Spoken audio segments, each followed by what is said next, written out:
There's a magical moment in every car enthusiast's journey when they look at their exhaust and think, maybe I should upgrade to a high-flow catalytic converter. This is usually an hour after reading car forums and right before regret. I've definitely been there. The stock catalytic converter is basically the silent workhorse. Designed for maximum emissions compliance, it relies on dense honeycomb ceramic and heavy metals.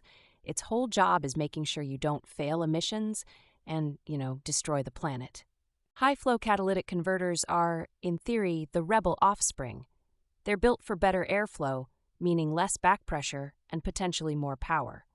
The manufacturers will throw numbers at you, claiming 5% to 10% horsepower gains over stock, which always sounds better than it usually is.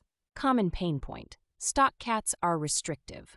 If you own something turbocharged or you've dumped money into engine upgrades, that stock cat gets in the way like a brick wall for exhaust gases, robbing you of all those sweet, expensive ponies. Here's the trade-off. High-flow cats usually let more exhaust flow out and sometimes squeak a couple extra horsepower out, especially if your car makes decent power to begin with.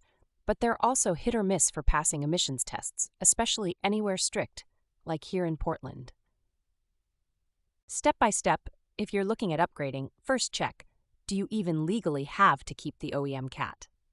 If your state needs visual inspection or tests NOx and HC levels, high-flow cats can turn your mild anxiety into cold sweat real quick when inspection time rolls around. Pro tip from personal pain: always verify the high-flow cat is EPA approved, and ideally California Air Resources Board CARB certified if you live anywhere remotely strict on emissions. The number of people who buy a $200 cat and then eat another $200 in failed inspections, it's a rite of passage. The install process isn't exactly rocket science, but you'll want to soak all those rusty bolts for at least a day or two. Oxygen sensors are fragile, so buy or borrow the right socket. Also, resist the urge to bash anything with a hammer, even though it's tempting. Visually, stock cats are big, clunky canisters, often with heat shields. High flows are smaller and shinier. A YouTuber once compared them to a metallic travel mug, which is weirdly accurate. This is where the placebo effect kicks in. Small and shiny feels faster. Pain point number 2. Drone and check engine lights. If you swap to a high flow, expect possible CELs from downstream O2 sensors reading new values. Fixes range from $30 cheating spacers to $300 custom tunes, all because you wanted your exhaust to sound a little different. Impact value? For stock engines, the net gain is underwhelming.